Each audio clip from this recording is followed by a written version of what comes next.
Необходимо ли е соларните тракери, които следват Слънцето, да се инсталират и поддържат с много усилия и разходи? Компанията Degger Energy, един от най-големите световни производители на тракери, се обърна към нас с този въпрос.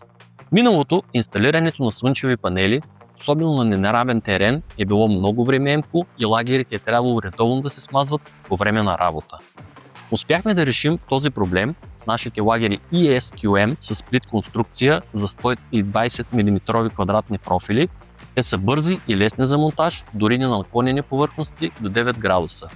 Тъй като лагерите са изработени от полимери, те са напълно устойчиви на корозия, UV лъчи, замърсявания, прах.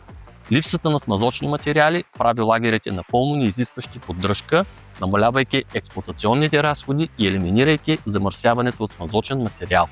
Ако искате да знаете как можете да спестите време и пари и да намалите въздействието върху околната среда с лагерите на Igloos без смазване, кликнете върху връзка.